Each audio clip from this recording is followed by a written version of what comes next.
go. Hello, everyone. Hold on. Let me spotlight myself. Good morning. Good morning. Let's see here. Let me know if you can hear me through my headphones. It was giving me a weird issue the last few times, so I just wanted to make sure. Awesome. Great. Great. All right, because I hear like a little slight little static in here, so I think I'm like, all right, I must be getting a feed. All right, awesome.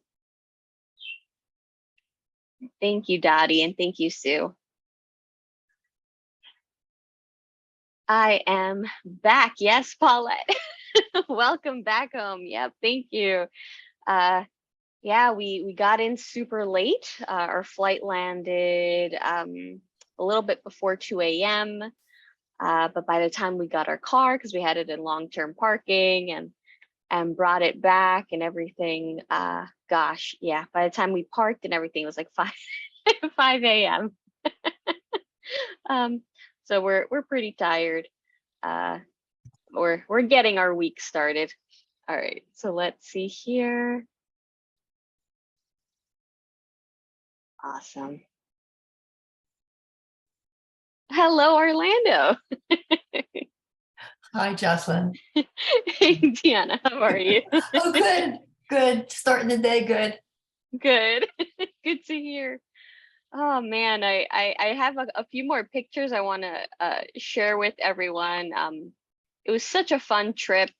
I'm editing the video because it seemed like we had a troll that came in during the last session, and so he was being it came out on video a little bit, so I'm trying to edit that out, so that yeah, he was making some folks uncomfortable, and I wasn't aware of it until someone made me aware of it, and then I kicked him out. So hopefully that won't be happening this time. Just making sure that person is not in here. No, they are not in here. All right, awesome. Okay, so let's see here. Canva.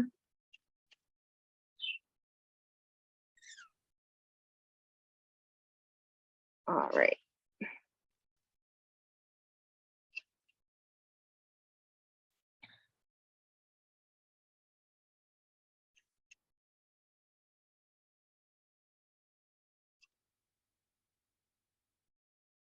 Hello, Maryland, and hello, Indiana. Thank you so much for tuning in. All right, so I am shifting here. I really have to clean up my desktop. I have so many downloads. Right? It ends up getting so crowded. All right, let's see here. Perfect. And I'll put there we go. Wonderful. So welcome everyone. Good morning, good afternoon, good evening, depending where you're tuning in from, and welcome. So we are doing a nice little houseplant class today as part of the Urban Garden Learning Series. And with that series, there are different types of offerings such as classes, Q&As, plant clinics, open forums where anything goes.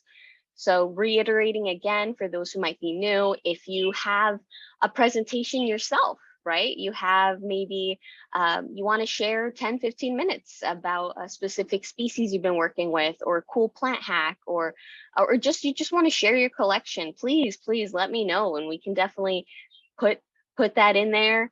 You're welcome to take the entire time. Just let me know, and I'm happy to to help you out. And if you need help with the presentation, like the Canva, anything like that, let me know. We can make it happen. We can totally make it happen. Now, for those of you who weren't tuning in last week, I just spent last week in El Salvador, this little country in Central America, and I was visiting my husband's family, because they are originally from there. And I got to see some really cool plants, cool animals. I was losing my mind. I think the audio is coming through from, oh, there we go, from the video.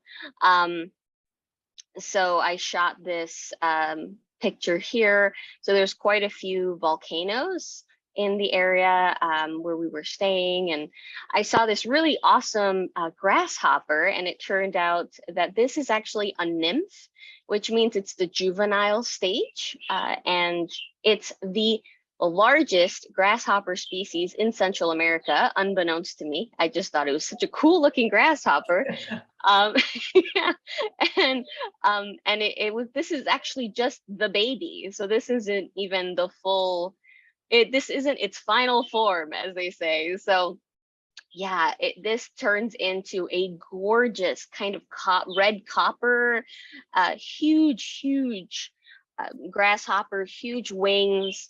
It is the a lot of the farmers in the area don't appreciate them because they do like to eat corn and some of their crops, of course. But it's the biggest grasshopper in that country. Well, in Central America, sorry. So I was just very happy that I got to see it on my very first day there. I got to enjoy that. Oh, here we go. Also, I saw some dragon fruit, so which is known as pitaya.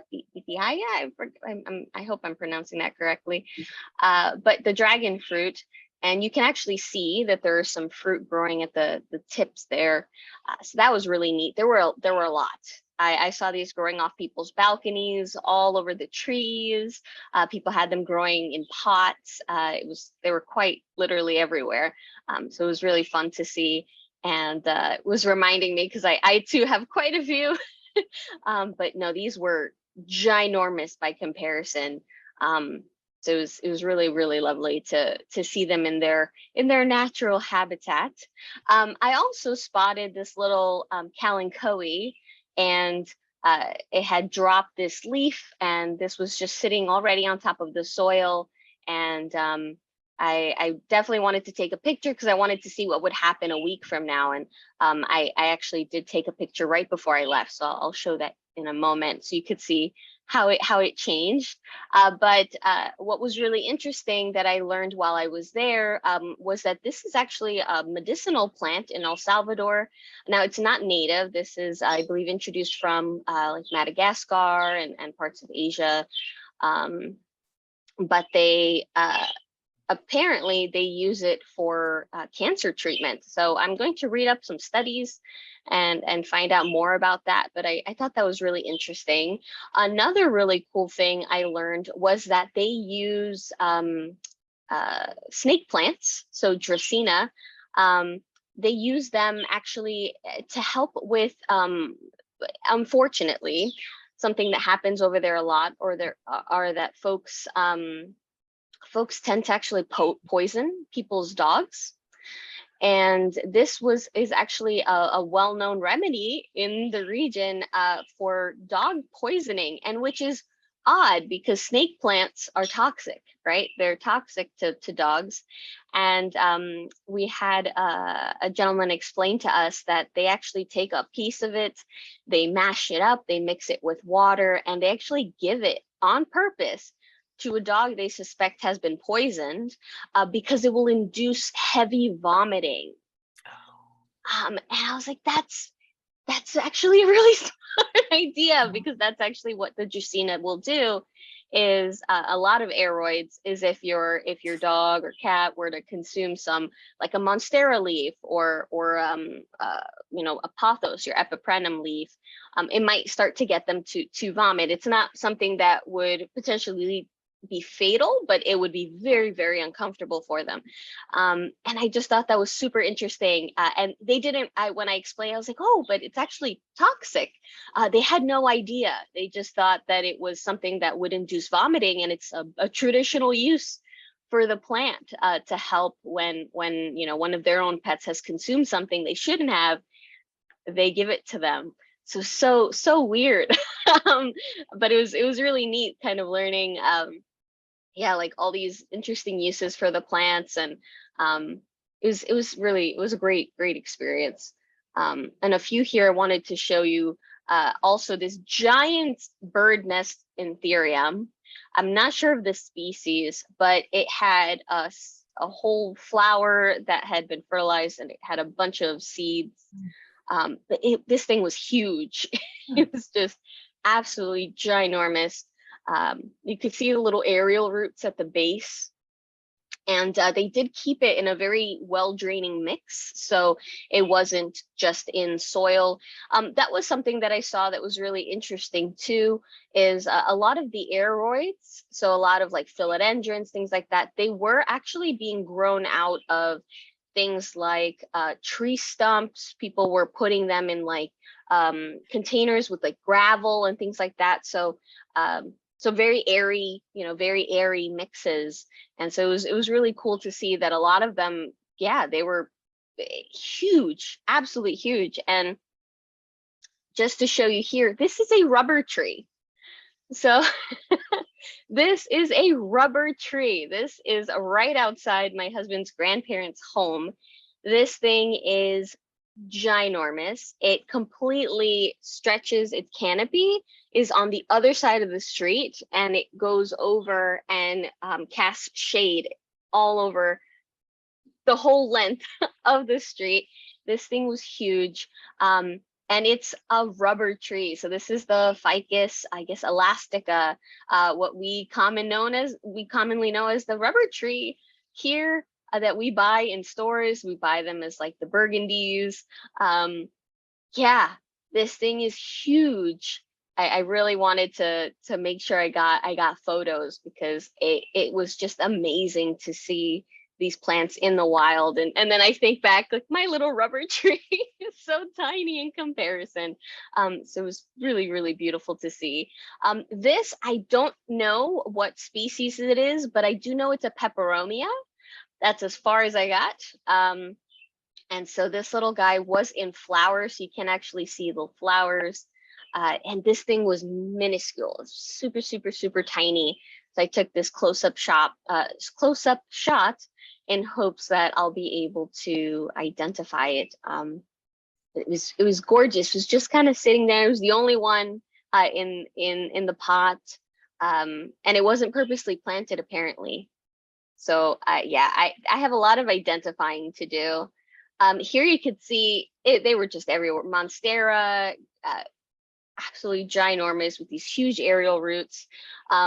And then, of course, what was used to be known as Philodendron solome, which is a Thematophyllum bipenifolium, I believe now. So it's commonly known as the tree philodendron. Huge. Here was actually what looks like a heartleaf philodendron vine. So I'm not sure if it's the regular heartleaf that we know, which is Philodendron hederaceum. It might be Philodendron cordatum, given the region, but they look very similar, and they have the same growth habit. But you could see these leaves were like this big. So it was really awesome to see. There was just so many. There were complete just walls of philodendrons. Of course, my husband and I, because we collect so many aeroids, we were definitely losing our minds. We were stopping the car just to take photos. It was great. Here, when we actually parked to check out this beautiful lake, let me see if I can pronounce it correctly, Coatepeque. So a lot of the regions and the lakes, the volcanoes still do have the indigenous, like the indigenous names. So I was trying to make sure I was pronouncing everything correctly. But this is a banana tree, so you can actually see the flower at the base, and the bananas. And I wanted to make sure to nab a picture of that. And then I finally did run into quite a few Tillandsia species. So these are air plants that were attached to the trees on the power cables. And I couldn't get a good photo because they were so high up, but I kept seeing what looked like ball moss, which is Tillandsia recurvata, that we have growing here, like in Texas and Florida. And I was telling my husband, I said, it looks just like that. And I was looking up the iNaturalist page on it. There's an app called iNaturalist, highly recommended if you really want to learn how to identify things, whether that's plants, insects, animals, just in general, fungi as well. Definitely check out iNaturalist.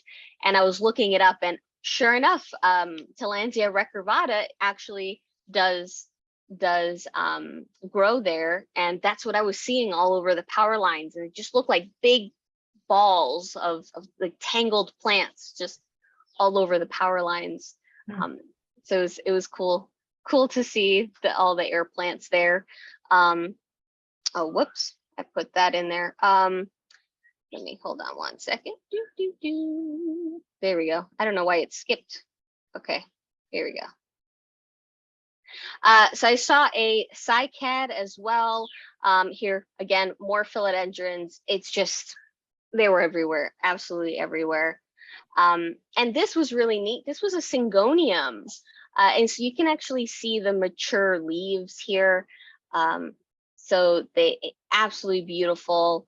And again, they just kind of grow wild. They had interesting names, like for the philodendron, they call them mano de león, which means a lion's hand. Which was really interesting. One that was really funny was the cordyline. The cordyline plants, they call them guardia del divorcio, which means guards against divorce. And almost, it was so many houses. It was like that was probably the most typical plant I saw there on people's like in their landscaping, was cordyline. Which is not a native plant there. And I just found that really funny when I was like, what do you guys call this? And they're like, guardia del divorcio. And so I was like, oh, I was like, I see why. It was a very, very common plant in the household, so we encountered. And here's a 1 week difference. So the Sunday that we arrived, I found that little piece of the kalanchoe, and a week later when we were leaving, same piece, but you could see how they really started growing, and the roots were really active and starting to find their way into the soil. And you can see that the mother leaf, right? So it was starting to break down. So basically it starts to shrivel up because these little offsets are kind of they're kind of rechanneling any nutrition, any moisture into themselves so they can get better established. So I definitely wanted to show you that. It's cute, so cute. All right, so I'm going to talk to you today about a few of my favorite just houseplant tool hacks, and just to share a couple of these with you. Let me stop this share. I know I see it. There's a couple of things in the chat, so let me get to that real quick.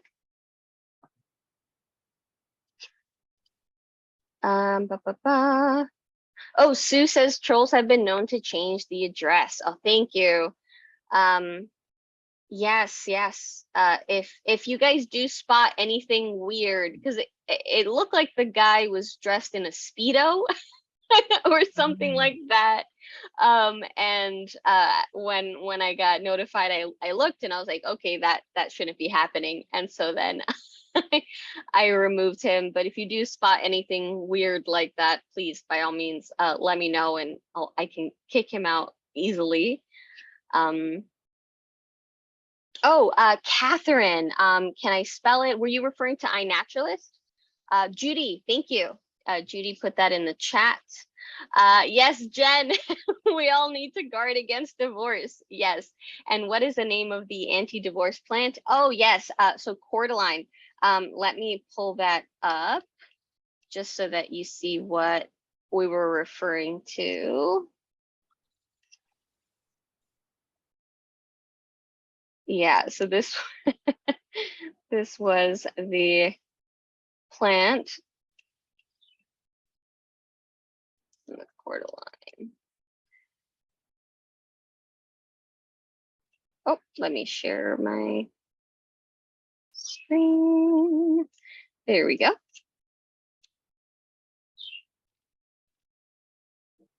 So this is what was lining most of most of the homes.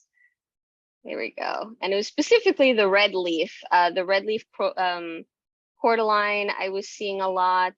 What else? What else would I was seeing a lot of agave. Agaves, both the variegated varieties and the like the mescal. Saw that a lot of aloe vera, cordyline, crotons, tons of crotons. That was really popular. A lot of snake plants everywhere. Different species of kalanchoes as well. So yeah, but these definitely were everywhere. There was so much pink. There was so much pink. It was really beautiful. But these are the ones that they were calling the anti-divorce plant, and so it was featured in a lot of gardens there. Would cordyline be good in a screened porch? Yeah, well, they do like full sun.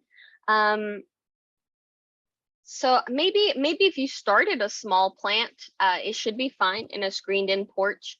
I guess it depends on if you have if that is at a northern exposure, it might be just the light just might not be strong enough. But an eastern should be okay. A western would be good. In terms of a southern, it might burn. It might burn them. But these I mean, they can withstand a nice amount of sun. But I have seen them get burned in southern light. The ones that where we were staying, it was an eastern exposure, and they were everywhere. Really beautiful. Let me see here.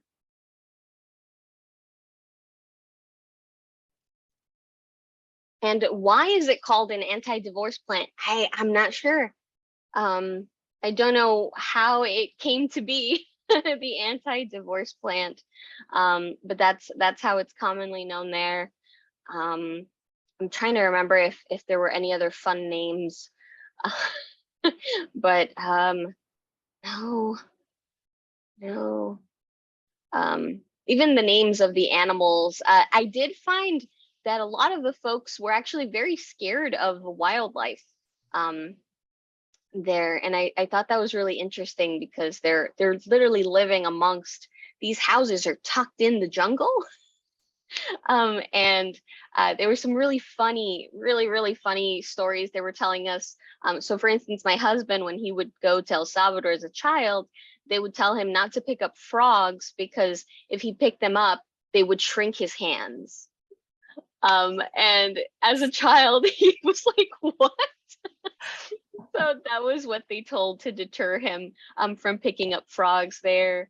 I had my mother-in-law tell me, because I was going crazy with the geckos there. And so I saw a gecko and I was like, oh my gosh. And when I caught it, and they were like, you're touching it? And I was like, yeah, it's a gecko. It's a gecko. And I was like, I have pet geckos. It's just a gecko. And they were like, but don't geckos bite you and give you cancer? And we were, and my husband, we were cracking up, and we're like, no, that's a myth. So there were some really odd myths surrounding some of the wildlife that were really harmless. But I think when you do live in a tropical, area where there are so many things that are potentially dangerous, I think just not touching anything thing is the what folks tend to gear towards is like, let's just not mess with anything because we don't know what is safe, what isn't. But yeah, my husband and I, we were definitely having fun listening to all these really funny superstitions about the local wildlife. But all right, and so I'm gonna be finishing editing that video. And what I did, it was a little choppy when I was looking at the feed, so I am gonna still put that in there. But then I reshot a tour of the garden just on my phone, and it looks much better quality. And so I will upload that as well so that folks can check it out, some close-ups of the plants that were there. And then I'll kind of maybe do like a compilation of videos I got from everywhere, with a little kind of, I'll dub it and put some names of the plants and wildlife, so you guys can check that out. And Diana, yes, morning sun till about noon. Oh, for the cordyline. Yes. It's the Yeah. east of the sun, I guess. It comes up in the east and it shines right in on the porch. It's nice sitting there in the mornings, even though it's humid, you don't mind it. Yeah. So I was just wondering about that because I see them planted all over in the yards. I didn't know how they would survive potted on a patio. Yeah. Thank you, Yeah. Jocelyn. Yeah, Mhm. yeah. I definitely, a lot of plants too, when you start them young in certain areas, they just get better acclimated. So it should Mhm. be totally fine. Should Great, be totally good. fine. Holly, hello. Holly has, you have your hand up. Here we go. Yeah, How are you today? welcome back. Thank you. I'm good. I when you talked about the donkey ears, whoops. Okay, stop. Well, where's the camera at? Okay, here Oh, it is. yes. I went on Etsy and got some donkey ears, but I don't know how to put them in the dirt. So I got two of these with the roots. Oops. Ah. Oh, And I see. Yes. Oh, yeah, wonderful. so I got two donkeys. So if you have time to tell me how to do Yeah, them, let me know. yeah, absolutely. I can do that real quick. They like a very well draining soil. So with all my kalanchoes, I use the same mix I use for most of my succulents. So let me see. Do I have a kalanchoe behind me? Do do do do do do do. I do. Okay, this is a kalanchoe. So this is one species. There's over 100 different species of kalanchoe. This is an oak leaf kalanchoe. And so with these guys, all it is a mix. So I do 1 part succulent soil, and then I mix in about 1/2 perlite, and then I add in other things. I like to throw in just a lot of grit. So I put in like poultry grit, which is just like broken up little rocks. It makes it just a lot more airy. They do not like to sit in water. So that's the biggest thing, is you don't want something that when you water, it's kind of muddy and just kind of stays wet. You want something that the water can kind of go through. It stays nice and moist, but it dries relatively quickly. And yeah, it's just really easy mix as long as it's well draining. So I put this in a cache pose. So this is a regular nursery pot, just a regular nursery pot, and I put it into here just for decoration's sake. But definitely don't water it like this. So don't put water and leave it to sit in water. Definitely bottom water these. So what you could do is you can put it into a small container, and just bottom water it. It's just more effective. And these guys, I only water them about every 2 weeks. So these aren't plants I water every week. So about every 2 weeks. Now, if you have a very hot home or you're keeping them outside on the porch, they might need to get watered about Yeah, about once a week or so. But if it's indoors, 2 weeks tends to be the usual time with all my kalanchoes. Um, let me see here. Someone asked about the why not just 100% succulent soil? That's a good question, George. Yes, so a lot, it depends because not all succulent soils are equal. So for instance, the one for, oh my gosh, what are they called? It starts with Miracle Grow. Miracle Grow, for instance, they actually, it tends to be a lot more peat heavy. So they actually, it doesn't seem to have, enough perlite for the mix. And what ends up happening is you get a really dense kind of substrate that just retains water for way too long. Some like Fox Farm tends to be a really nice, has that really great succulent mix. So sometimes, I think there's one with I'm frogs. Trying to remember the brand name, but there are some that come and they're really good and they're ready to go. But for instance, here, the usual one you can end up finding are most of the time ones that I get just end up not having enough perlite. They're just too brown, and I need more chunk. I need more chunk in my mix. So what I end up using is kind of use that as a base. And then I add my perlite, I add leca most of the time, or poultry grit, to just kind of give it a nice amount of drainage in there, make it really rocky. And then a little bit of a little bit of worm castings in there. If I wanted to, if it was something like a rainforest cacti, I like to add a little bit of orchid bark. For kalanchoes, you don't have to add a little. You could if you wanted to, but a teensy bit. Don't go too heavy on the orchid bark. But yeah, and as long as it's a really nice, well-draining mix, they're very happy.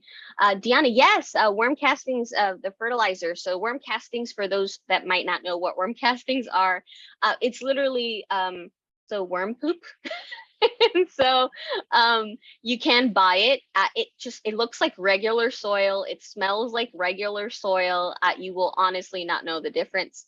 And you don't want to go too heavy on it. It won't harm your plant, but the problem is that since it's this pure organic matter, it does hold a lot of moisture. So if you add too much to your mix, then your mix is holding too much moisture. So I like to use worm castings for everybody. But I am careful in terms of how much I give. So for something like an epiphytic cacti, maybe I'll give like 2 teaspoons in their mix in general. For smaller, like these succulents, they don't like a lot of fertilizer. So this is something where it's literal a pinch, a little sprinkling, mix it in there, where you're not kind of pushing it, because again, you don't want to add that much of this organic matter in there, because they really don't want that much fertilizer. That's why most conventional fertilizers can actually end up burning your succulents or end up killing your succulents, because of that, because they do come from these basically nutrition deficient kind of areas there, and that's just how they were kind of made. They survive in those areas, and when you give them actually too much, it can cause them, for instance, for the commercial ones, it causes them to get scorched. Their roots get scorched, their foliage might get scorched. But worm castings are really gentle, so and you can't really go wrong. The only thing is the moisture retention, but other than that, it's not going to burn your plants. So I just think it's the safest in terms of what I can purchase. Another thing I like to use with all my plants is also aquarium water. So my husband has a 20-gallon koi tank. I have a 5-gallon tank for my Japanese fighting fish, my my beta fish, and so we use that water too, to water our plants with, and that we can use year round. So we don't have to keep that only to the growing season, because again, it's so gentle that it's not going to harm our plants. So that's one that's one hack. If you really want something nutritional feed for your plants that is literally free, other than the initial investment of getting the fish and the tank and the filter, and anything you might need for your fish tank, of course. After that, you have to do water changes, right? And so what ends up happening is usually that water just goes down the drain. And instead, you can actually take that water and water your plants with it. In terms of straining, well, when you do remove the water, sometimes you might get a little bit of cloudiness, things like that, but you don't really remove any solids. If there are, if you end up, we have a siphon hose, it's like a vacuum. So usually they come with kind of like a trap. So it kind of filters that out, so you don't really get any solids. So it's usually just clear water. If you do, I mean, you can definitely strain it if that's preferred. It doesn't leave a residual smell in the plants. Now, if you are a heavy feeder, because I had a client who did do that, where she had goldfish, and goldfish, like koi, they eat and they go, they eat and they go. And so if you are a heavy feeder, where you just give them way too much and they can't eat it, and then it kind of, these crumbles kind of end up all over the tank, those I would recommend either waiting for your fish to finish eating them before removing all that, or if you're removing that, definitely straining it, because that residual food that will mold. So that will mold. So fish, a lot of folks think, oh yeah, I'm just gonna throw more. They'll only eat and as much as they need, and then everything else will just float into the bottom. And so you don't necessarily want to do that, because that can cause bacterial growth and things like that. So yeah, it was just this particular person was a heavy feeder. So that is something actually to keep in mind if you are using that aquarium water to water your plants. But that is something that's like one of my favorite hacks, is just get a fish tank. The fish are wonderful. So, you can decorate it, you can set it up, make it look really nice, especially if you have kids. It's something really nice and entertaining and easy pet for the most part. Of course, if you have the right tools in there, you need of course, a filter. Some fish do need a heater, for instance, and things like that. And but after the initial setup, that is great if you do have house plants. They go really well hand in hand, the fish hobby and the plant hobby. And lots of folks even put cuttings into their fish tanks, and they go crazy. They root very, very quickly. It's just a very nutrition dense kind of system. So yeah, I highly recommend it. So if you haven't, just try it. Just try it. Get a small one. Get more people involved in the fish hobby. It's really, really cool. Oh, thanks, George. So George shared a link for worm castings. Yeah, definitely. So someone, oh, Deanna, what are hen and chicks? Yes, hen and chicks are this small plant, sempervirens, I believe is the genus, which means always green. And so these guys are these little, they're kind of crawlers, so they end up becoming ground cover. They can survive very cold areas. So here in New York, a lot of our neighbors actually have hen and chicks, and they survive the winter. They do turn a bright red because of the cold stress. They start to blush, but they've covered in snow and they're fine. And yeah, they need a nice well draining mix. I've seen a lot of folks keep them in like concrete planters that have a lot of holes in them. That works great. I see people just have them directly sowed onto their lawns, and they're just kind of growing there. They do grow. They put out little baby offsets. And so usually the mother plant, if she does flower, they tend to be monocarpic. So the mother plant will flower, she'll die off, but the pups will keep producing, and it's like this giant web of these little succulents. I've tried so hard to keep them indoors. They don't seem to stick. I've probably tried like 5 or 6 times with different varieties.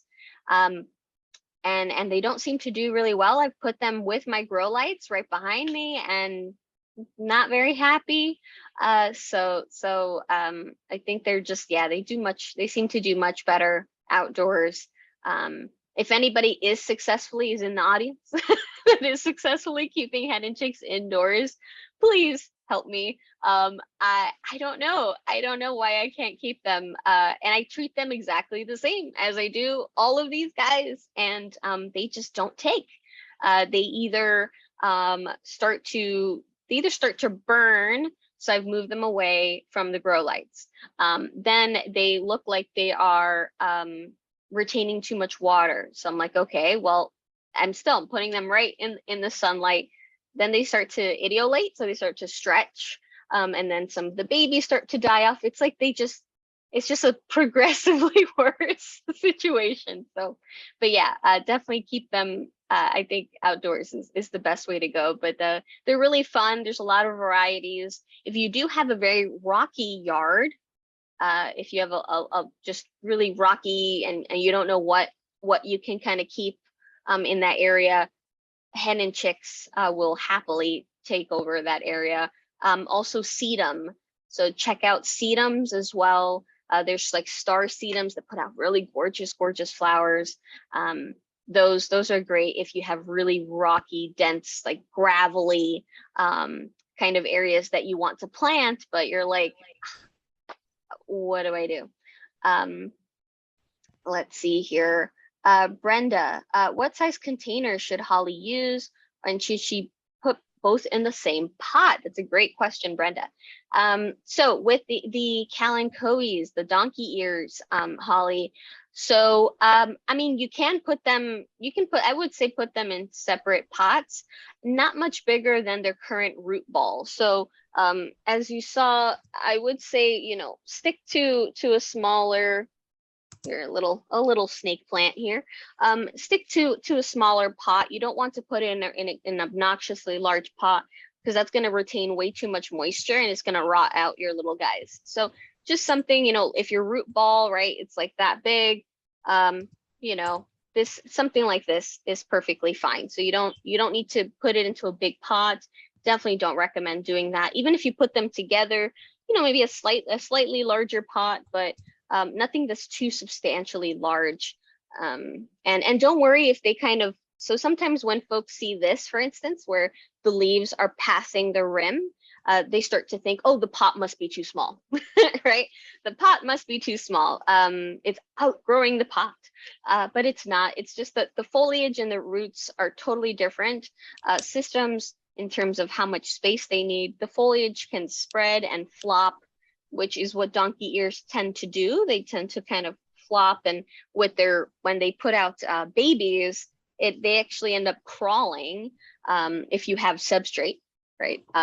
But so don't worry about that, about having to repot or anything like that anytime soon. It'll take a while. Let me see here. Tanya, any special treatment for the roots before planting? So with the Kalanchoe, not necessarily. You don't really have to do anything special when you get cuttings like that. So usually those are called bare root cuttings. So when you receive them and there's no pots missing, sometimes they rack them in sphagnum, sometimes they leave the soil on there, sometimes they remove it. But yeah, no special treatment. Just of course, as with any new plant that you get home, make sure to keep it away from your larger collection until, for about 2 to 3 weeks, just to make sure there's no pests. Because yeah, I've made that mistake. So, you think, oh, it's been a week, it looks great, totally safe. Then you put it next to your plants and wow, I have mealy bugs. So you don't want to be there. So definitely, I'd say 2 to 3 weeks at the latest. I mean, at the soonest, in terms of introducing them, because you just want to really make sure you've been checking the plant. It also allows your plant to get nice and acclimated to your location. So just give it a little time, and of course during that time, don't try to repot it. It's going through the stress of just organizing itself orienting itself. So you don't want to add now, okay, let's repot you, and now the roots are starting to struggle as well. So no, these of course, with holly, with these kalanchoes, when you do plant them, I would say plant them and don't water them right away. So what you could do is, once you pot them up, just wait a few days, at least like 5 days or so, and then you can give them a little bottom watering, but not too saturated. You can give them just a little bit to kind of get them a little hydrated, but not completely dense. And then wait and kind of watch. So usually probably another 2 weeks or so, you can really give them like their nice first drench. Yeah, just as their roots are settling in. But yeah, but no special treatments. You don't have to spray them or do anything odd to the roots before putting them in there.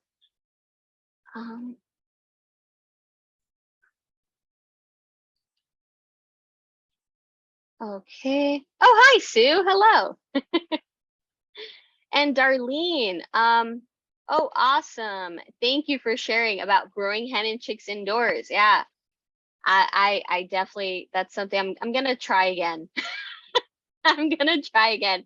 With a lot of houseplants, it's literally just an experiment. Let me see, with a variegated peace lilies, I should probably do a class on all the types of plants I've killed. Just because like variegated peace lilies, kill them all the time. I wish I could keep them happy. I don't know. Variegated peace lilies, nope. Gosh, oh, I got these papyrus plants and they were absolutely beautiful, but I literally got them right before I left, which was not a good idea. So they are not looking very happy right now. So I'm gonna see if I can give them some TLC. But yeah, they're not looking very happy. Yeah, so I'll definitely, I think I've killed like an eyelash palm, killed quite a few, and sometimes you kill very common plants, and then that's just a great way to learn, okay, I should not have done that, or oh, that was not a good mix. I was messing with that plant too much. I was touching that plant too much. Things like that, and yeah. So it's a learning process. It's definitely a learning process. Adeline, I live in cold, freezing Saskatchewan winters and had hen and chicks in a container last year. The plant did quite well on my table on a bright east window, and I started a new planter this year, and it's slowly growing. They just cannot take our winter, no matter how much I cover them, as I tried to experiment last winter with a small plant. Oh, I'm sorry to hear that. Yeah, I know here, I guess maybe, for us it's freezing, but yeah. So far, I mean, our neighbor has had his hen and chicks, gosh, I think since I was a child. And they just overflowed. I'll take a photo. Like it started in this concrete planter, it completely filled the planter, and then it's cascaded down, and they look so beautiful. And he has them, and then he clips them, and he just puts them in other planters. This thing, it's just, yeah. And we have a few of our neighbors that are growing like sedum and hen and chicks, and and the snow right on top of them, and they come right back. See here, Tiffany. Oh, I bought a purple passion plant from Home Depot and I have it on my desk for 2 weeks, and I want to plant and pot it up. I would like your advice. Hi, Tiffany. Yeah, so if it's just been again in your home for only 2 weeks, I understand the itch to want to repot them, but it can be really, really stressful if the plant doesn't have to be repotted.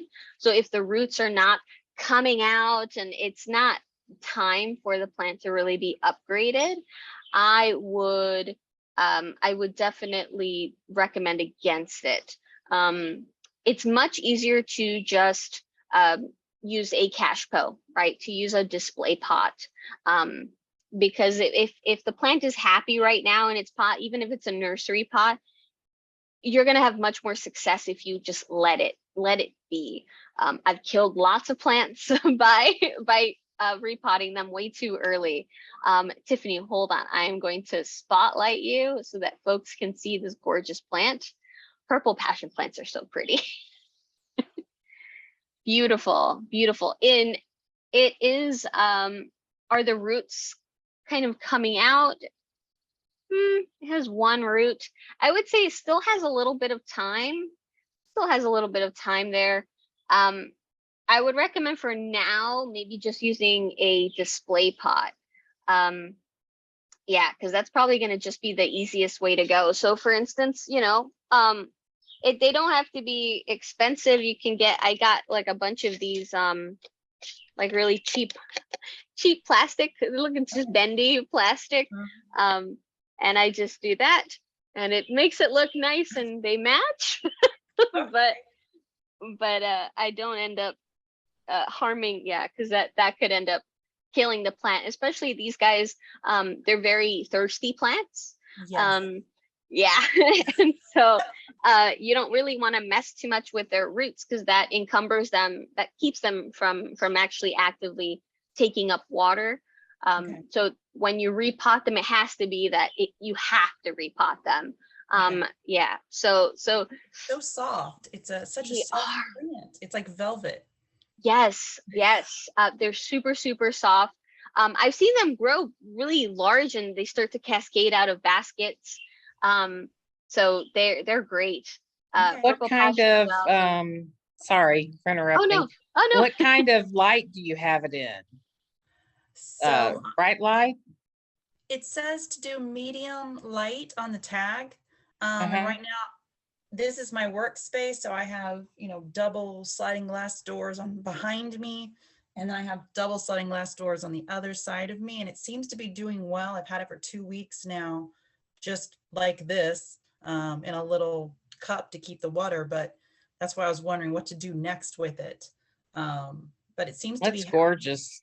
It It's is. super soft. If you've ever pet one, it's just I had velvet. one and killed it, but I'm trying not to kill this one. okay. Well, So it's really ask your pretty. advice.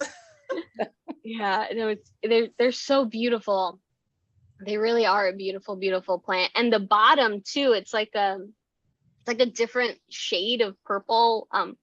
They're so and when the new leaves come in, they look really bright. Yeah, They're so bright purple and curly. So they're But so pretty. I think I wrote got that. through it, so thank you so much. Yeah, of course. I think I have that plant, and it's, you know, was trying to get to the light, and I'm going to show it to you because it's grew real tall. Oh yes, you have that. Hold on one second. Let me I'll spotlight you in a second. I think your video is off, Holly. Yeah, hold on. Oh. Yeah. Video. Deanna, plant lovers and what they kill. Yes, Come on. absolutely. Oh, here we go. Add spotlight. There we go. Yes. Yes, so Everywhere. tall. They are such Yeah, a neat it plant. spiraled up. It doesn't need a lot of sun though. I don't know why it did that because I got it. It's in kind of not directly in the window, but I'm looking at a little bit of, some of the leaves are browning. But this is just, ever since I moved it from whatever spot that was, it just kept growing. But it's not small like hers. It's like this, but it's got a little bushy part right here where a lot of those leaves are gathered, but it just did that. So it's still alive. And I mean, it looks great. I think plants, sometimes they'll grow in very unexpected ways, but I think just adds to their character. So it's no, they're great. That's awesome. That's huge. That is huge. Let me see here. And someone said, so George, I was repotted. Sorry, speaking of repotting, I was gifted a pothos. It doesn't look very happy, so I took cuttings and rooted them in water. Now I'm thinking about changing them, changing out the old potting soil. How should the potting soil look like for pothos? Yes, so very chunky. So you want things like perlite, orchid bark, of course, a little bit of peat. It's not a renewable resource, so though it is included in a lot of mixes, if you have the option to not choose peat, things like cocoa coir are pretty good. So like a cocoa coir with orchid bark, perlite, it's a really nice, just basic kind of chunky mix. For my pothos, I use a pretty similar mix where I do a kind of a base of succulent soil. I add cocoa coir with orchid bark, perlite. Sometimes I add a little bit of leca. Anything, again, some things that will be very chunky. And because they also don't, they like a little bit of moisture, but they don't want to retain too much. They don't want to be sitting in mud either. Oh, I have to sneeze. Hold on one second. Oh, I think it went away. Okay, there we go. It was a second. But yes, so it should look, you don't want it just to be brown. So if your mix is just brown for your pothos, it's not a good mix. You want something that has a lot of like perlite in it, that has a lot of like chunk and mix, very airy, where it's not, because if let's say you just go with a straight peat mix, where a lot of stores, when you do buy your pothos in the nursery pots, they are coming in that type of mix. And so what ends up happening is that when it gets really dry, it turns like a brick. And what ends up happening is that all that mix becomes very hydrophobic, so the water can't penetrate, and your plant ends up just dehydrating. It just can't soak up water effectively anymore.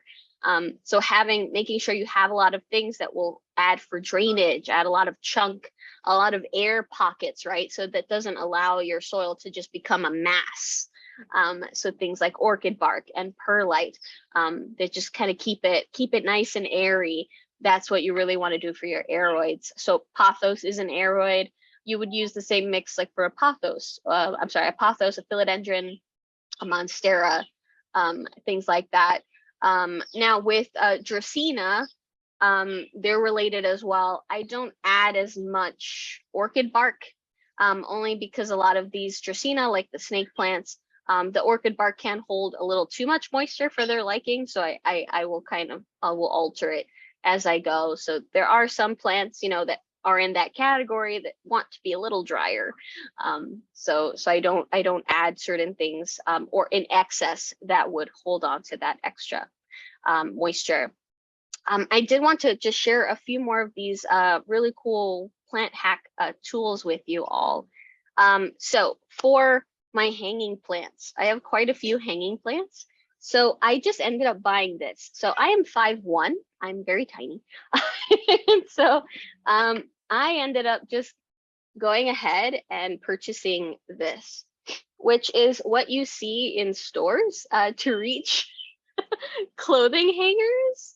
But it's metal, it's not flimsy, and it's extendable, it's telescopic, so it does extend. And I just ended up buying this. This is amazing. So I have almost fallen several times off ladders, off step stools. And my husband had made it a rule where I can't, get up on the ladder or the step stool without him in the vicinity, just to make sure that I'm not falling and breaking something. And so I said, all right, I need to figure this out. I can't, I want to be able to keep doing my plant chores. But I do understand my knees aren't very good. I have arthritis in my knees. And so I was like, all right, I need to figure this out. And this has been the best thing. It was like $12. And it's wonderful. I love it so much. I'm able to go reach, we have 10-foot tall ceilings.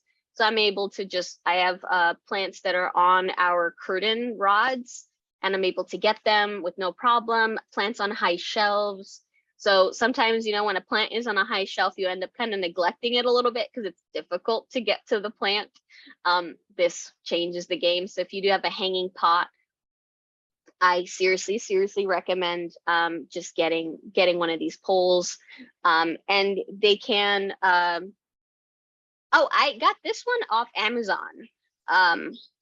But it's just the reaching hooks that you can get for like at stores, that you can find at stores where to reach for items that are out of reach, and wonderful.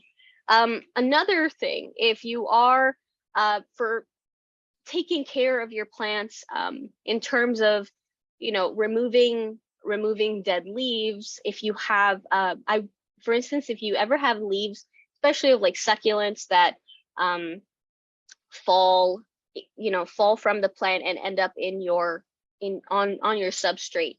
The problem that can happen, doesn't always happen, but sometimes, if you, let's say, have maybe your home is a little cool and really humid, things like that, these leaves that fall can actually end up starting to rot, and they can get mold, and this can actually put your healthy live plant in some danger, right? Because there's these little things. But sometimes it's really hard to kind of maneuver with certain species. Let me see if I can grab one as an example. So maybe this crassula. Oh, so here's a great example. So while I was away, it lost some of those leaves. I highly recommend, they can be the super cheap ones, even at the 99-cent store, getting those sets of tweezers that are different sizes. There are some that have like a curved edge, some that have a really pinpoint, some that have the flat edge, and sometimes they come in packs, and it's like 3, 4 in a pack, and they're usually meant for things like personal grooming, and they're really cheap, like for $1, $2. Get them. They're great for if you have small succulents. So like these, especially these, I love. Super, just grab these. They're just so helpful. And then you can just use that to get in there into these hard to reach areas and get these little leaves out of the way, just so you avoid any future issues. Super easy. It's a lot easier than going in and trying to do it with your hand. I have broken leaves this way. So accidentally. So simple things you can get at the dollar store. Another thing that I've gotten at the dollar store have been, as I showed, just these plastic, these are actually tumblers. These are meant to be used for as cups. There's some that are just meant to be used for like putting pens in and things like that. And these are just a perfect size for putting a lot of my nursery pots in. So I got, there were 3 for $1. And they come in different colors. There's whites, there's blues, reds. If you can find these plastic tumblers, they're great as display pots. So you can put your nursery pot in there and it makes it look really nice for cents, for just a couple cents. Yeah, it does not have to break the bank whatsoever. Another one too are these that you can get at usually at 99-cent stores, are these name tags.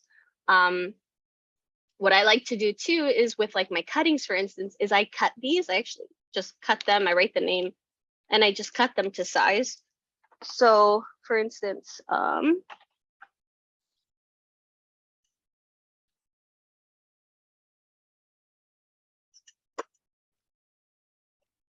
like with here, I have a bunch of cuttings in this little dome here. And then some of them had tags and the others are just tags that I made out of these cheap tags, and it's 20 for $1.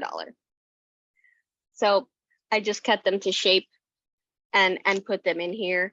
And there it's really, really, really easy. So it does not have to break the bank. If I don't put labels on them, I will forget what they are. So I just prefer to do things like that. Another one. So I put a bunch of things here around me so I could just pick them up and and show you. Here, I cut up the McDonald's plastic. So Sue, yes, for labels, that's a great idea. Yes, McDonald's plastic cups for labels. Totally, totally. You know, make use, reuse the plastic. We definitely have so so much. And these. So these are glass stirrers, and they're used like in chemistry sets, things like that. Also in like mixology. These were 6 for $5. And what I've actually been using these for is for my water cuttings that need a little bit more support.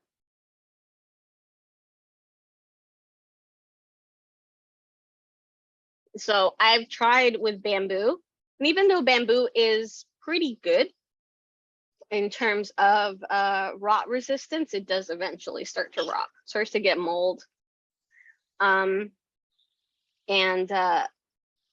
I just ended up starting to use these, and so I have quite a few, like my Burl Marks Fantasy. I have some like my philodendrons. I have some Tradescantias. And yeah, I just attach the plant tape, and then they're just growing. And it's just a glass stirrer. And I don't have to worry about any rot. It's very easy to clean. So this is these I bought, and they actually go on hooks. And so I have these little hooks, command strips. Another great recommendation is command strips. Please take advantage of them, but get the ones that hold higher weight just to be safe. So I use the ones that go, I get the packs that are like 12 to 16 pounds. This is definitely not 12 pounds, but I would rather that it's strong enough where if I were to fill this up with water, I'm not scared that it's going to drop and shatter. So just get the ones that will hold much more weight, and they will last a really long time. You don't have to worry about that. But yeah, and they are yeah, the stirrers. Let me see, I'll show you what I got. Amazon.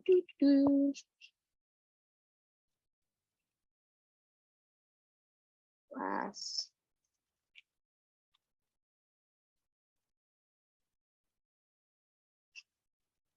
Yeah, let me share my screen here. So yeah, these were the glass stirrers. Different, you can get different packs. Really it's just a stir. So they are solid. They are not a tube. So it's not like a straw. They are solid. They're completely solid. But pretty relatively cheap. You can get a nice amount. Here there's 8 for 8. If you want to experiment with that, but for water propagations, I just found that these have been the best. I've tried with like these. I bought specifically these types of sticks, and they were supposed to be like non-molding. Didn't work. Tried cutting up bamboo. Worked for a while, and then it starts to rot. And yeah, so these I wasn't trying to train them up something, right? Like a coca coir or pole or anything. Just to kind of organize some of these cuttings a little bit easier, more effectively, because they were getting very crowded. They start to cascade. And so using these glass stirrers has just been a really nice way to kind of keep them nice and compact. So I've been loving to use that. With the hook, let me see if I can. It was the hook or reaching. It was the grabber reaching hook. Here we go. Hold on. So this one doesn't have the telescopic, but this is basically what I got. Let me try to find the one I got. Was it's adjustable.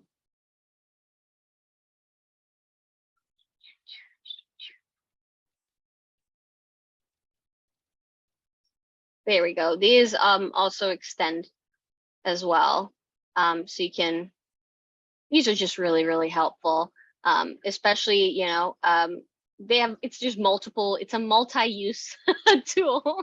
So while I use it, yes, definitely for my houseplants, I've definitely used it to reach other things and to, so it's just really helpful in general, but especially as me being small, yeah, really helpful. I don't have to worry now. I can bring down my ripsalis. I can bring down my cacti, my string of hearts. I have a huge pothos. I can bring it down, not worry, not have to climb up on a step stool or a ladder. And it's perfectly fine.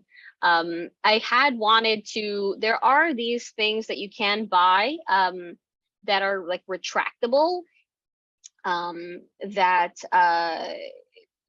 you hang your plant from them, and it allows you to bring down your plant and bring it back up. But the issue with that is I don't want to really be making holes in my ceiling. I do rent, so I rather not.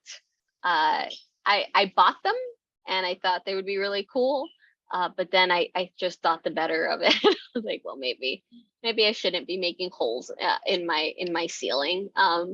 So I moved away from that. From that idea. Because I was like, maybe not.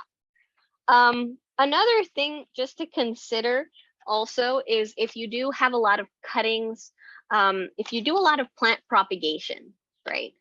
You need a really good sharp tool. One, to be making your propagations in general, to be making the cut, right? But also for those of you that, if you do have like water propagations, you do sometimes get rot, right? I have found just buying scalpels, just having that. Oh, Judy says, hi, Brian. My husband just passed by. But yes, scalpels, great to have, especially if you have really bad rot situation and you have a cutting and let's say it's an expensive cutting. I know a few of you might might resonate with that. I've gotten cuttings for like $50, and then the tip starts to rot, and you don't want that to spread to the rest of the plant. But sometimes using things like scissors might cause kind of crush injury to the stalk that can just end up making you lose the cutting, or any of the healthy tissue. And let's say you don't have a pair of clippers, right? Just having a pack of sterile scalpels are going to be really, really helpful in the hobby if that happens to happen. Now, I don't necessarily, I don't dispose of them. I'll save them, I'll disinfect them. But I just like to have them super, super sharp. It's also easier to kind of really get in there and cut what I want to cut instead of kind of a scissor and hoping hoping that it'll cut at the angle that I want it to. So using a scalpel, I love it. So I have it. One thing I'm going to be doing a whole class on it, because I was gonna just kind of I'll bring it up now, but I am gonna just do a whole class on it. Is I have rolling carts.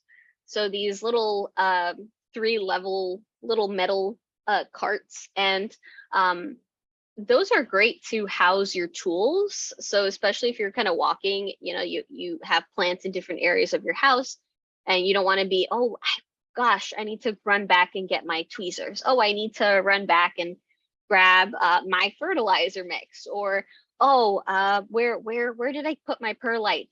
Things like that. I have a little cart, and I keep things on there on the bottom level. I have so I'm gonna do a whole class on it where I kind of show you how to set one up. But like I get these cereal containers to house my my materials. So I like these because there we go. It opens this way. But if I am making a mix and I do want to just dump a little bit in, then I can just open it that way. So this is awesome. I have it, and my carts, the ones that I purchased, actually fit like 5 or 6 across. I think 5 across.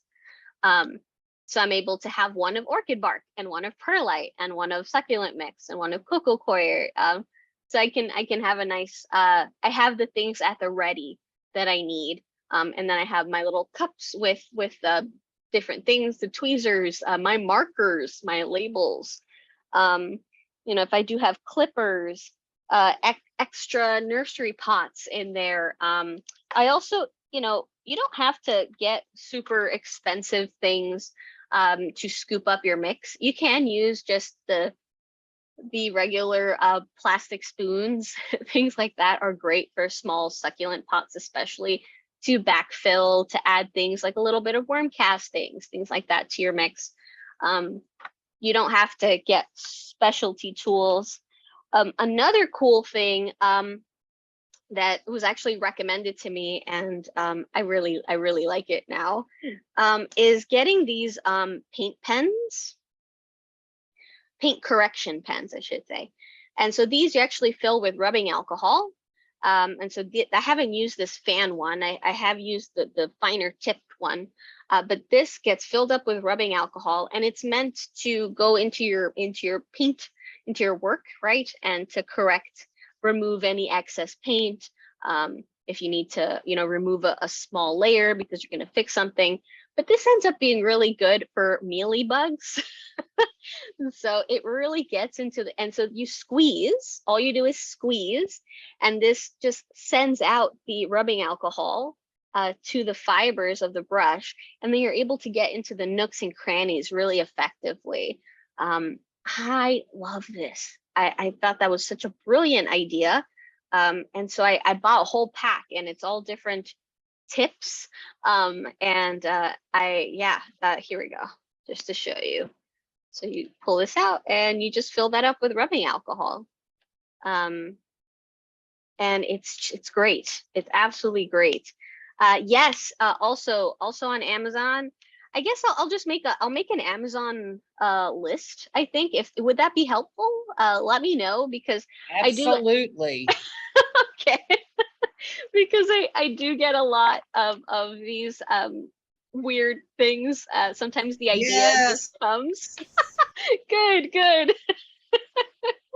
I see all the yeses and I hear all the yeses and see the yeses and pleases. All right, cool. So I think I'm just gonna create a whole list of these things, because yeah, in case that would be helpful, because a lot of these I have come across on Amazon, or the idea comes to mind and then I look and, oh, there it is. So I love to I'll put that together for you. And another thing also is for watering is reservoirs. So these are actually sold as like in organizers for your cupboards and drawer organizers. So I have a couple different types here. So I have this smaller one. I have this one's pretty thick plastic. This is from Target. This one is from Target, and it's very soft. So I have kind of played around with this in some of my carts, because I'm able to kind of organize my materials that way. But these are also, I got on Amazon. These I got from Dollar Tree. I actually got these from Dollar Tree, and they have like a rubber bottom. So I use these as reservoirs. One, of course, I get packs of these, so I do use them also to organize my tools on my carts. But they're great for watering small plants. And so when you do have larger collections, especially like for instance, right behind me, there's over 50 plants right behind me. And because a lot of them, they're super tiny. And so yeah, having this, and I open up, because this is a dining room table behind me. So that is the top of the table. It's just this little thin thing. And then here, this part here actually opens up, and the other half is on the other side, but it's my husband and I here, so we only use this side, and we prop it up, and I can just set a row of these. We grab the plants, line them up. I can put the water directly into the reservoir, walk away, I can do the dishes, do what I have, other chores I'm doing. And then I come back and plants have all been bottom watered, and I can pop them right back where they were. It just makes it really easy. And then I can just put these away. I can put them on my cart. For instance, I keep them on my cart. And it just makes it super easy with a lot of my smaller plants. Now, if you have larger plants, of course, this isn't going to help too much, but you can get things also really inexpensive. Is I buy like the Glad containers. They're like the Tupperware containers that are different sizes that kind of nest, because those are great. They're a mix of sizes, and so that works wonderfully. Get them for like $1, $2, and then I can use them to water different size pots all around. Yeah, and you can reuse plastic containers, like Sue's mentioning Cool Whip containers. Definitely, you don't have to buy new plastic containers, like old butter containers, things like that. Definitely make use of them. You can save a few of them and then just, keep a little stack.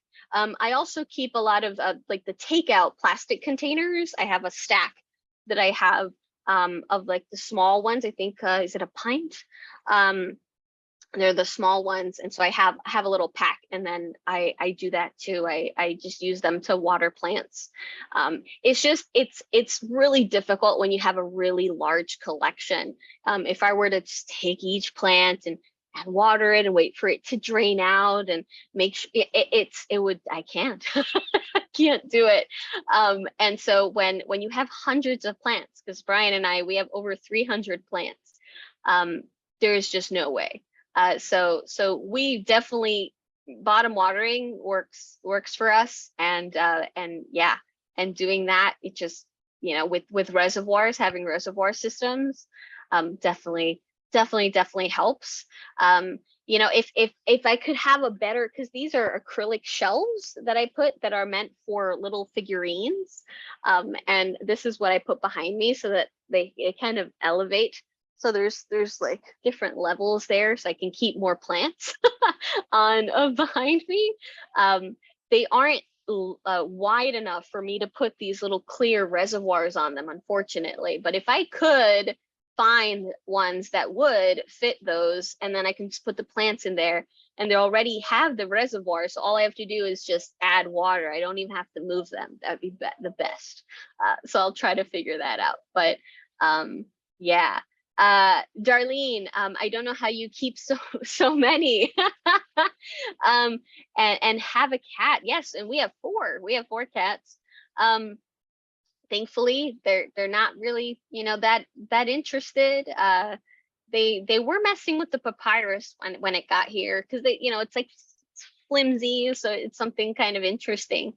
But yeah, now that our palm has grown taller than they can reach, they don't mess with the palm anymore. They still sometimes mess with the ponytail palm, but this is non-toxic, so I'm not worried about that. But yeah, they really don't. They really don't. Our cat Lexi is the only one. Is if I am bringing a larger plant that I really want to rinse off in the shower or something like that, I can't leave the plant unsupervised, because she gets very interested, and she just, with her mouth open, she just wants to bite off a chunk of it. She no idea what it is, and she just wants to take a bite out of it. She's a weird one. But she doesn't climb on the furniture to try to get the plant. It's only if the plant is like on the floor at her level, right next to her. She's like, ooh, she wants to take a chunk out of it. I have no idea why. That's the only time. It'll literally be above her and she won't pay it any mind. But if I put it right down next to her, that's when she's like, oh, that's for me. So yeah, that's when there's an issue. But yeah, I mean, you know, a lot of plants, again, strategically placing them in certain areas where the cats can't reach. And then of course, I'm very grateful. Brian is the one who helps me manage all of these, and of course, many of these are part of his collection too. So, yeah, no, definitely need the. I definitely need the help. Oh, I'm sorry to hear that. So Darlene says that she had a pretty plant that was non-toxic that's sitting on her bathroom vanity, but both cats would jump up and chew on it, and eventually she got tired and just got rid of the plant. I'm so sorry about that. You know, sometimes if ever possible, hanging them, you know, things like that with macrame, or I like using these. I get like hanging pots too that are flat on the back. I'll add that to that Amazon wish list. They're flat on the back, and so it just comes out. And then all I have to do is just put a little like sheetrock screw, and just make sure it's not a heavy thing. You know, I can put a nursery pot in there. I could just plant the actual plant in there. And then it's up and out of the way, and I don't have to worry. I have a lot of my snake plants like that. My small snake plants, and my euphorbia that I have, because yeah, I don't want to risk my cats getting those. And Adeline says, I use large peanut butter containers with different soils and amendments, and it works great in a porch and easily accessible. Yes, reuse, definitely reuse. If you have the containers, definitely reuse them. I also have pre-mix, like pre-mixed substrates, and I have them in recycled containers. So I have like cheese puff container, it's perfect. I have a bunch of large containers like that, and I just, yeah, I reuse them. And I have them already pre-mixed, and so I can just, they're ready to go. Definitely do that.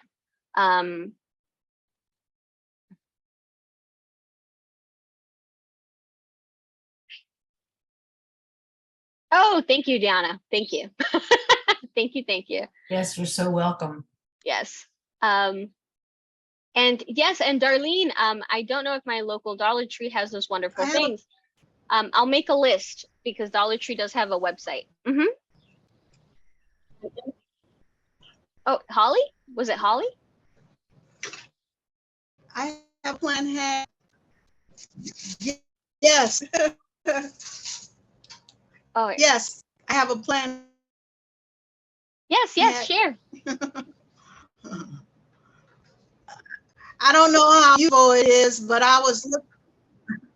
okay, I don't know how useful it is, but so this plant right here started off, I just had this little stick that only comes right here, and then it grew. So I had this is an ornamental iron, kind of, it's very pretty.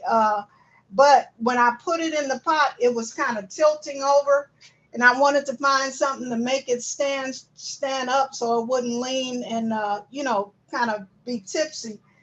I went to the hardware store trying to find something that would work, and I think that something that would have worked is maybe one of those bars that you put your wash rags on. Oh, yes. If I could have got something, yeah, and it would have held this up, and then it would have been sturdy at the bottom. But this right here is some electrical cord. Can you see it? It's Yeah, like yes. a it you put, it opens up in the middle anyway, and it folds. So I got a long one and I bended it and I just put it in here. What I wanted to do was fold it so it fit right up under this top thing, but I said, okay, it's holding it up, so I'm just gonna leave it right here. Couldn't find anything that wouldn't rot in the dirt and would make this rod stand up. So I ended up getting that electrical cord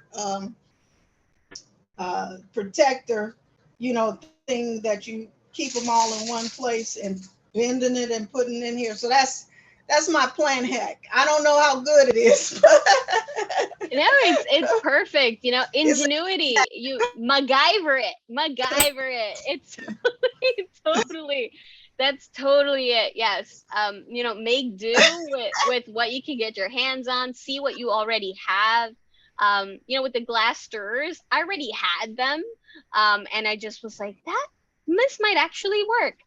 So look in your own kitchens, in your own pantries, your own garages, see what you might have accessible, because then that ends up just working great. And even things, you can reuse, even plastic containers, and decorate them and set them up as pots.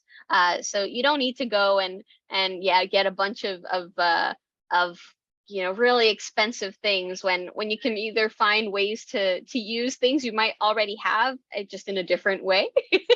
um, or yeah, you can buy some really cheap things and use them in a way that they were not meant to be used, but that work great if you're using them with your plants. But yeah, and Betty says, I use heavy article knitting needles in pots to hold plants up, and cheap at the thrift store like Goodwill. That is a great idea. Yes. So with a lot of plants and in their substrate, using things like I was not having success with using like bamboo in my water propagations. It's been pretty good with my substrate, but sometimes the plastic ends up being tried and true to hold them up. But thank you so much, everyone, for sharing. And yes, you can get plastic covered rods, Sue's mentioning, at Lowe's at different lengths. Absolutely. So yeah, I wanted to just show you a couple weird things that you might not consider as a plant tool, but then yeah, they just end up being really, really helpful. These are like my favorite. These are probably the most common things that I'm using. So that's why I kind of gathered them up here. But yeah, and these are these are more than 6 inches. These are, let's see, it doesn't touch the bottom because of the LECA. So yeah, I think these are about like 10-inch, something like that. Because I do have a little bit of LEC in here. This is a green philodendron. It was a cutting that I had received, and yeah, there's water roots, and it's in the leca here. You can see the roots are going around. But yeah, I love these. These I also got actually off Amazon, and these just go on command strips. And these work great, and I'm able to put these up. I have one with a global green pothos. It's right on my backsplash. I just put a command strip and I hooked it up there, and it's a cutting, and you know, it's great to remind me when I need to add water, because I'll be doing the dishes and go, oh, and there you go. So, but yeah, okay, I'm glad I'm glad that you enjoyed this. I hope it was informative. I will put together that that that list for everyone. And yeah, I hope that was helpful. I hope you enjoyed seeing some pictures of from the trip. I as a plant person, I definitely the whole time I was just in the car outside. I'd be like, "Ooh, look at that! Oh, that's a this! Oh, that's a this!" And I felt like a child. It's just I was just constantly looking and in awe of everything that I was seeing. I was even looking down at the lawns because and I took a lot of pictures of like different plants that were growing as ground cover that kind of looked like clover but wasn't clover, things like that. And just really interesting because you start to see how, you know, a whole different ecosystem and plants that fill the same niches. So like they play the same role in the ecosystem, you know, but they're just completely different. And so it's just not, it's just so much fun to see. And yeah, so I'll try to put together some of that footage too, and kind of make a separate video just showing you. And my husband took some gorgeous panoramic photos. And so we'll kind of put that all together, add some nice music, and I'll add some labels for identification. And yeah, and then we'll make sure that we can get that up for you guys to check out. But thank you so much for tuning in. This is always so great, and I love again that I'm able to see you guys and hear you, and spotlight video, and we can actually see your plants. I seriously love this format. I hope that you do. Yeah, and I will try to get those edited videos up soon, and definitely that replay, the replay for El Salvador, the El Salvador session, and that Amazon wish list for everyone. So thank you so much. Enjoy the rest of your Monday. Enjoy the rest of your week, and please, everyone. Yes, and someone says leave lines. Yeah, Sue says leave lines at the bottom of the list for additions. Yes, absolutely. And yeah, thank you so much, everyone. Great, thank you. Thank Bye-bye. you. Bye, everyone. I Bye. Have a great one. Bye.